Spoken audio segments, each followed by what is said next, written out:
What's going on, guys? Zuko back with another Shadowlands video. I hope you're all doing well. Now listen, I have fully ascended, and I have hit puberty once again, and my voice has dropped several octaves. So, not feeling the best, but I still want to get this video to you guys because I'm on a bunch of drugs right now, and I can just power through, you know? I'm just on some ibuprofen and stuff, but we're going to get there. But just this might be a little bit slower, and I'm going to try and make sure that I have maybe less talking points so I can speed through the video so that this isn't too long of a video for you guys. But we are talking today about a plus 17 Sanguine Depths that we did. Right here. Plus 17, sorry, Spires of Ascension. This is going to happen throughout the entire video. I'm going to make verbal errors here because my brain is like all mush. But we did a 17 Spires of Ascension. We did almost 13k overall, which is really good. And we did it with Witch Doctor Wolfbones in AoE on a Fortified week. Red alert. Red alert. This is the wrong build. Yeah, we really did this. We took a Witch Doctor Wolfbones into a Fortified Spires of Ascension 17 and almost did 13k overall. It's really good. And let me get into the whole build in a second. Let me just take a coffee. You guys take a coffee as well. Get a drink here.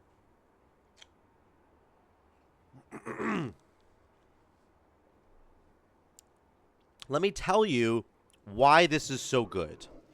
Let me tell you why you can take Witch Doctor Wolfbones into a Mythic Plus environment when everybody tells you it's only for single target encounters. I took it into a Fortified Mythic Plus dungeon on a plus 17, and it worked. Here's why. The baseline changes to the kit for Enhancement Shaman are really good now. They're really, really good. I didn't actually run a different set of talents. I ran Lashing Flames, Hot Hand, Hailstorm. I ran the exact same build as Primal Lava Actuators. But the difference is that I just have my dogs up all the time instead of getting a buff to Lava Lash. But there's no difference in the baseline kit. These baseline talents are all really, really strong. The baseline changes they made to Lava Lash, the fact that it spreads Flame Shocks around now, is so incredibly strong. The fact that they took Frost Shock and Flame Shock off of the same... They used to share a GCD so that if you pressed Flame Shock, you could not press Frost Shock until like 4 seconds later when Flame Shock came off cooldown. All of these changes put together for the baseline kit of Enhancement Shaman have made it a powerhouse. It's made it really, really good. And it's in the best place that it's ever been in years. Like years and years and years. Enhances in the best place it's ever been. And it doesn't rely on gimmicks or borrowed power to do that baseline damage. These legendaries that you're adding, if it's PLA, Witch Doctors, Doom Winds, whatever you want to add, they will add damage, but it's not going to be like you must take this one legendary or else the class is useless. And that's how it used to be until 9.1.5 of this expansion.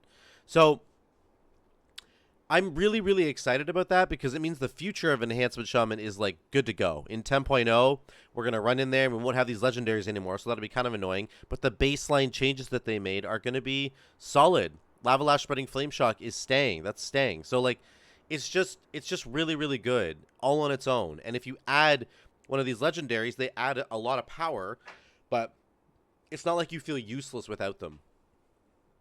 So Witch Doctor Wolfbones, instead of having a buff to Lava Lash all the time, you simply have your dogs out all the time. And I'm actually going to work on getting a weak aura that tracks my dog's cooldown because I messed it up so many times in this dungeon. You're going to see it right here. I'll show you a couple times when I like didn't cast my dogs for like 20 seconds, which was just a travesty. But I just want to say that is that Enhancement Shaman's looking to be in a really, really, really good place. And that's exciting for us because the future of Enhance is looking strong. So from what I could see, Witch Doctor Wolfbones performs just as well as Primal Lava Actuators in Mythic Plus. It actually might perform better. It might even be better. There's a Halls of Atonement I did with PLA, right? So I did 13.1k in this Halls of Atonement. And in this Spires, I did 12.8. So they're very close. It's very, very close. Witch Doctor Wolfbones is like not that far off. And I mean, obviously dungeon to dungeon is going to change, but I didn't even have good uptime on the dogs here. I had 60% uptime, I think. On the dogs, 58%. I could have had like 80%. I'm just an idiot and keep forgetting to press the button. So this build is going to be really good, I promise. Here's what I ran. Witch Doctor Wolfbones, Plus those are the talents. You already saw them. Lashing Flames, Hot Hands, Hailstorm. You got to run Ellie Spirits, of course. I'm a Plague Devisor Marileth. We go Focus Lightning, Tumbling Waves, Chill to the Core. Even though we do have Hot Hands and you think Magmafist would be good for that, Magmafist would be good. Chill to the Core is just way better in this instance because we want to be pressing Frost Shock as much as possible to get Maelstrom weapon stacks to reduce the cooldown of our dogs. That's the whole build, right? So there you go. It's the exact same setup that I had for PLA. Exact same setup, and it did really good damage. So let's get into the VOD itself. Let me move my notes over here. Grab a drink. Let's make that big, and then we'll get to the video review. So I'll just show you the oh, I'm at the ending here. Let me flip back to 554. We did a lot of dungeons the other night. 554. Oh, sorry. So Gonna be nuts. Look at he's Wolf Bones this time instead of PLA. I think it's gonna be good. I'm excited. yeah, it is good. It just is good. Yeah, and the Hailstorm variant of this build with Chill to the Core is what gets you so many stacks of your Maelstrom weapon back. So let's look at the opening packs here. You're going to see our damage. Just for context, I was responsible for kicking Rebellious Fist, and many times in this dungeon I mess it up because I'm so kick happy. I would kick something else that was coming and forget that I'm supposed to only be kicking Rebellious Fist. So that happens a few times, and I feel like an idiot, but other people weren't really kicking, and that was making me frustrated because I wanted stuff to get kicked. So we lust here, of course. Get my rotation going, get my wolves out. Look at the cooldown of the wolves. Look at the bottom of your screen. You're going to see the number just go down like crazy. 58, 56, 55, 53, 50, 40, 39, 38, 35, 30, 20, 18. It just, whenever you press Frost Shock, ma'am, 5, 2, there. Wolves are off cooldown. Watch this. I press them again right now. You can see it's a minute 38. This is a 10-second window on wolves. Watch this. Ready? 1, 2, 3, 4, 5, 6, 7, 8, 9, 10, and they're back. You see that? That's a 10-second cooldown on wolves. That's how quickly you can get them back if you're doing it properly. And then I don't actually press them here because I wasn't ready for it because I don't have a weak aura yelling at me. Watch this. Watch how long I don't press wolves. 1, 2. Oh, never mind. I pressed it again. Did I go back in time? Oh, it was actually good. Here's another example. I might have went back, actually. Yeah, 3, 2. Anyway, my wolves come back off cooldown here, and I don't press them for a long time because I end up dying. But 1, 2, 3, This guy's getting giga 4, charged. 5, 6, 7, 8, 9, 10, 11, 12. I still haven't pressed wolves. I could have had almost a full rotation of the wolves, and I didn't press them. So if you don't have a weak aura for this yet, like I don't, you should get one. I'm gonna get one because I just that's unacceptable. I could have had them up right there. So I just wanted to show you the first part. I really wanted to just show you. We got through it. That's really how it works, like how quickly you get the wolves back with Hailstorm, Frost Shocks, and Chill to the Core. You get them back so quickly. So this is a little fight here that's really good for Enhancement Shaman. Anytime you have less than like a small amount of AoE, we're so cool. strong. I'm such a fan of this guy now. This is a Night Fae monk. I was really excited. Look, we're almost doing 20k on three targets. That's what you can do with this build. So what was I gonna say there? Oh my God, he's Night Fae. Yeah, that's about it for that. Cool. Let's move forward just a little bit. There's go to the first boss fight. Oh my God, I want to play that now. Oh, I want to play that so bad. It's 58. So neat. Okay, here's the first boss fight. This can be tough for melee because, of course, there's a lot of movement in here, which is annoying. But you have to just try and stick to your target. Again, make sure you summon your wolves right off the bat. Otherwise, you're not going to... That's the whole build, basically. So what you want to always do with this build... I am Necrolord.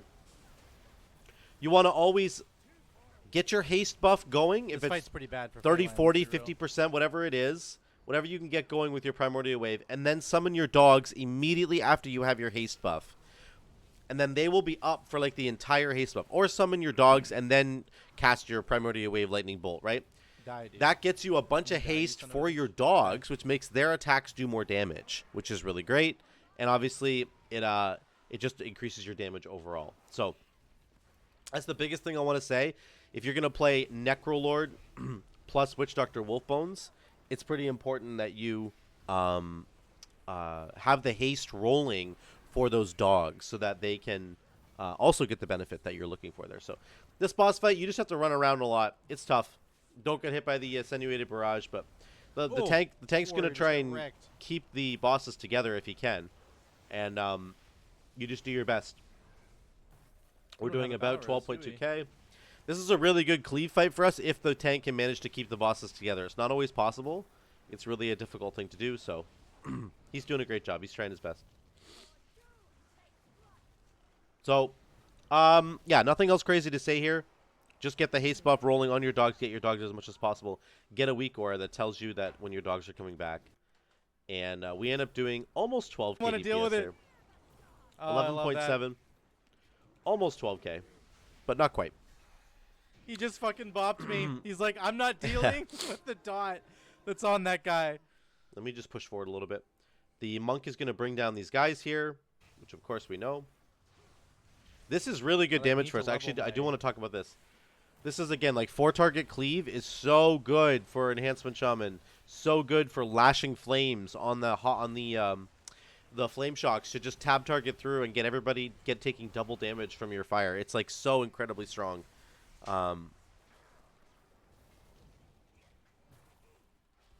Yeah. This is definitely like a PLA type pull. Like 4-target cleave is like Primal Lava Actuator's gold mine, right? Because you can keep tab targeting through and get all the lashing flames debuffs. But we did just as well in Witch Doctor Wolfbones. It's not that bad. Another hint here, make sure that when you're coming up here for your tank, make sure to put down your Earthbind Totem to find the invisible dog. I just did it right there. Put down your Earthbind Totem to find the invisible dogs. Why do you want to do this? Because if you don't, if the tank just runs in there, they will stun you out of stealth. 3 at a time? And Really? it doesn't Okay. it doesn't diminish. Well, they can chain stun you into death. So make sure that you do that. This is a great pull for us. Look at this. This is going to be my little tutorial on how to get bigger AoE numbers. I had a lot of you guys talking in the YouTube comments asking about, like, I don't understand how you're getting, like, 25 to 30,000 or 30k DPS. Like, what's going on there? I can't get my numbers past, 15k or whatever. This is exactly how you do it. If you want to know, this is exactly how you do it. I'm going to show you. So you're going to grab, this is 6 mobs, right? Okay. This is 6 mobs. It's not an uncapped AoE situation. This is an Enhancement Shaman's dream. I have 5 Flame Shocks out right now. I'm going to hit my Primordial Wave Lightning Bolt. I'm going to cast it. There it goes right there. Sorry, let me back up just a tiny bit. We're going to slow it down. I want to make sure you guys understand this. Here comes my Primordial Wave Lightning Bolt. I'm going to hit all 5 of them. My haste right there. Now my haste, I have 50% more haste, okay? Now what am I going to do? Well, I have a Hot Hand proc. See the little things here? The little red slashes? That indicates that I have a Hot Hand proc, which means I'm going to tab target through enemies. And with the 50% haste, my Lava Lash cooldown will literally not even be like a 1 GCD. So there it goes. Lava Lash, tab target, Lava Lash, Lava Lash. I'm Frost Shocking in between or Chain Lightning in between. It's like Lava Lash, Chain Lightning, Lava Lash, Frost Shock, Lava Lash, Chain Lightning, Lava Lash, Frost Shock. And I'm tab targeting each time I do the Lava Lash to make sure that they're each getting the double damage Frost Shocks or Flame Shocks. And watch our damage. 21k. 22k. We'll go back up 24k, 25k, 26k. We're beating the warrior now. 27k. We have Primordial Wave back because we got a reset. I've just tab targeted through all the enemies and got them all tagged Lashing Flames. 28.7k. That's what we're doing. That's how you do it. It's only on 6 targets. So again, Flame Shock, spread it around with Lava Lash, get your Primordial Wave out there. That's 5 Flame Shocks. Hit your Lightning Bolt, and then you're trying to tab target through enemies if you've got a Hot Hand proc. If you're running PLA, then you won't even need a Hot Hand proc. You can just tab target through anyway. So this is how you do strong AoE. In between each of those Lava Lashes, you're pressing a Chain Lightning or a Frost Shock to get the Hailstorm proc, right? That's what you want to be doing. So that's sort of a little tutorial on Necrolord AoE for Enhancement Shaman. that is how it's done. And that'll be, if you just kind of follow that little guide every single time you do it, it'll be perfect. 605.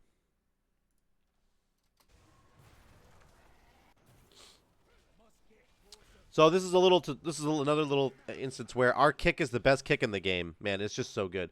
The tank wants me to kick the triangle Goliath in the back, so that's my job. Oh, I got triangle all right. I got it so good that he freaking beat my face in. The monk's like, you got triangle. I'm like, okay, I run up, and I almost died at triangle. So we have the only, like, 12-second kick in the game, right? And that 12-second kick is important because the Goliath Rebellious Fist timer is on, like, a 11-second timer. So anybody who has a 15-second timer, 15-second kick timer, which is all the other melee, they cannot get this kick. But we can because we only have a 12-second one. The Goliath Rebellious Fist basically lines up perfectly. It's coming back. I have 2 seconds left on my kick. 2, 1, and I kick it.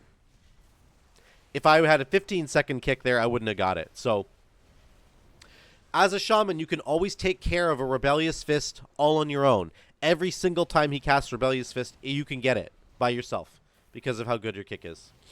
So that's that. I just want to highlight that. I mean, it's probably mostly kick of the heavens. Let's skip that. 6:15 on his Ventunax.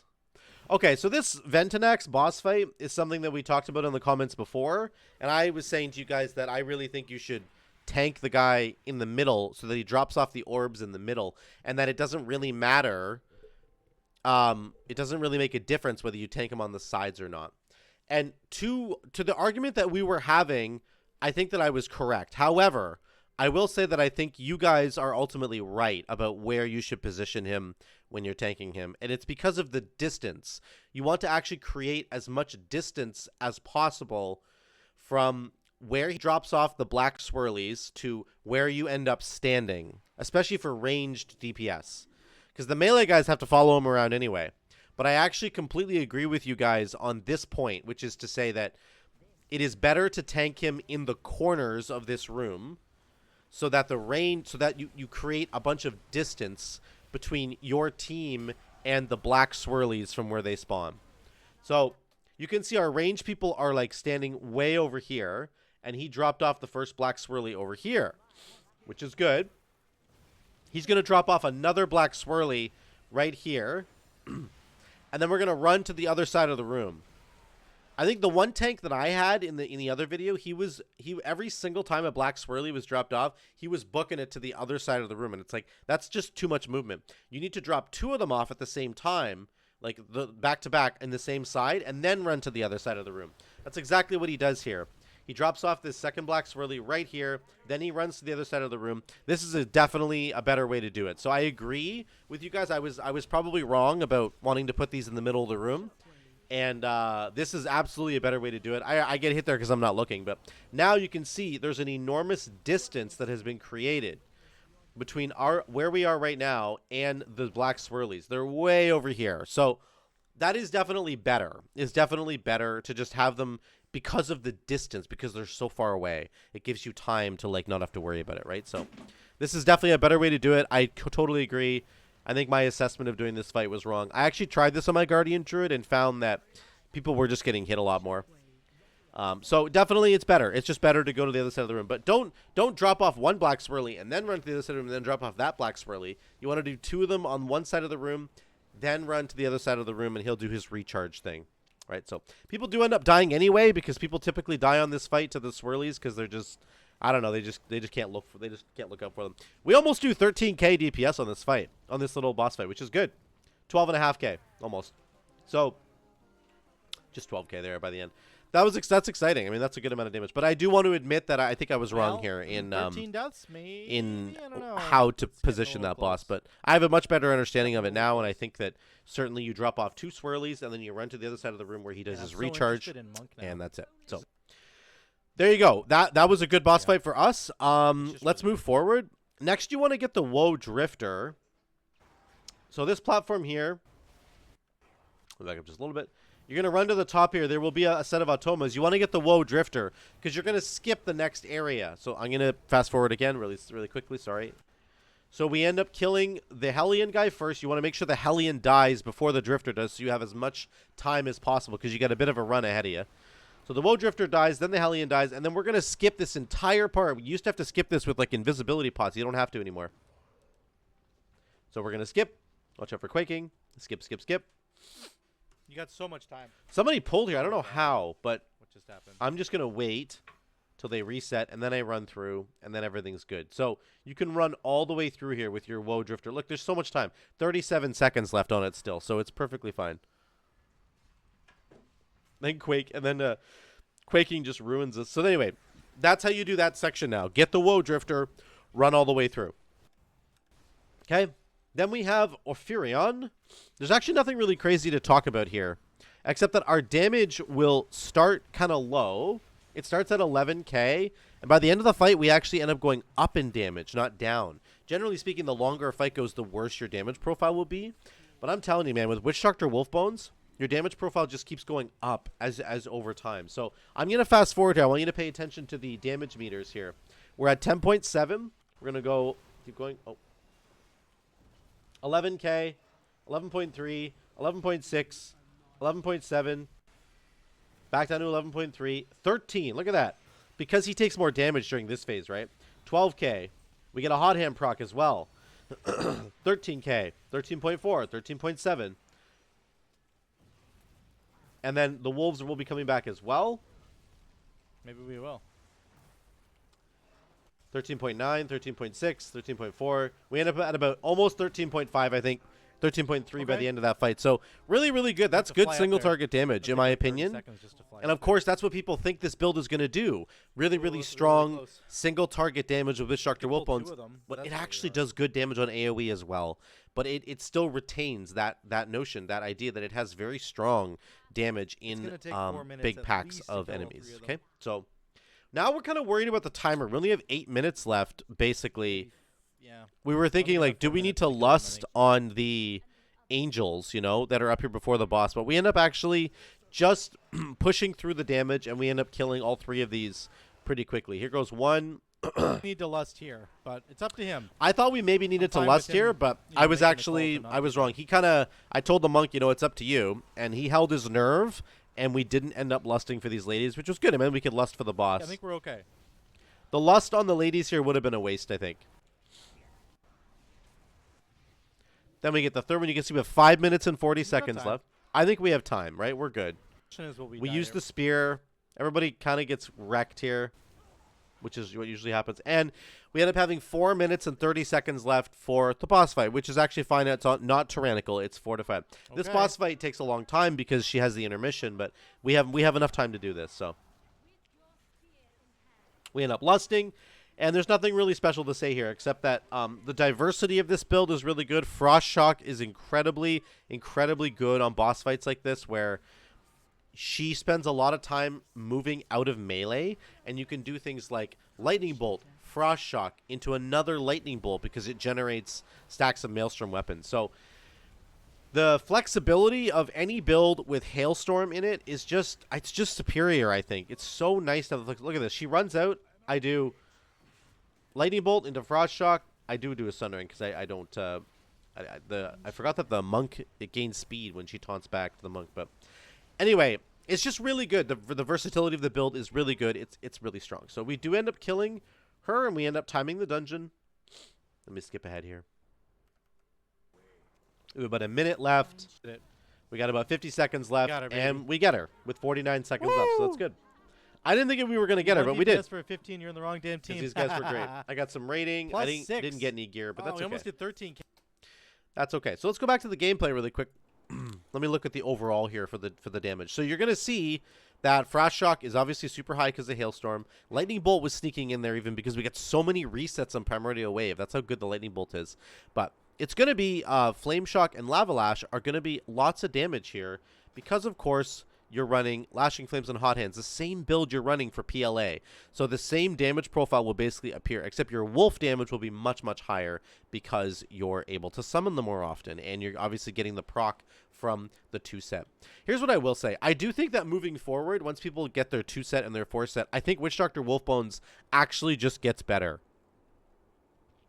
I don't know why exactly. I just think that like having you can basically have dogs up all the time, and the conduit, the level that the conduits are at now, excuse me, the fact that this Chill to the Core is a 63% chance, like earlier in the expansion it would have been like a 40% chance or a 35% chance. Now it's a 63% chance to generate stacks of Maelstrom Weapon. That synergizes very, very well with Witch Doctor Wolfbones. I just feel like it's just better. It's just actually better, even in AoE situations, to have this build rolling and to have all the different buffs rolling. I think once you get your 4-piece as well, you can genuinely pivot into a Stormstrike focused build. Like, I don't know. It's going to be really interesting to see. Like, you can't take Ascendants, I don't think, because you really do have to take these. But you could maybe flip over to Storm Flurry instead of Hot Hand, and then your build becomes all about Stormstrike. And that'll be the really interesting. Next week I can get my 4-piece because I actually have my 3-piece right now. I'm not wearing my 3rd one, but I think it's my pants. I have a set of pants that I could wear. So that'll be interesting to check out, is how important is it going to be to, once you get the 4-piece bonus, to flip into Stormstrike? Is that like a build now where you can flip and take Storm Flurry instead of Hot Hand? Is that going to be good? Because Stormstrike generates way more stacks of Maelstrom Weapon than Lava Lash does. And you can basically just go Stormstrike, Hailstorm. Like, that's your build now. Stormstrike into Chain Lightnings into Hailstorm. And it's just, the cooldown of your dogs would be so, so low. Sorry about the noise there. So anyway, that's what I'm looking forward to next week. But that was the build that we ran. We ran Witch Doctor Wolfbones in a dungeon. We did almost 13k overall. I think it's very strong. I'm going to practice more with this build today on stream later. So this is this is a perfectly good build, guys. It'll work. It'll do the job for you, and I love it. It's really fun to play. So thank you guys so much for watching. Thanks for putting up with my crazy voice. Thanks for being a part of me finally hitting puberty. I'm very proud of this moment. So that's it. Thanks so much for watching. If you like the video, please drop a like down below. It really helps. Give me some comments. Let's talk about this. Let's talk about that second boss, Ventunax. Tell me what you think about all that stuff. And if you haven't subscribed yet, get down there and hit that red button as well. Once again, guys, thanks so much, and we'll see you in the next one.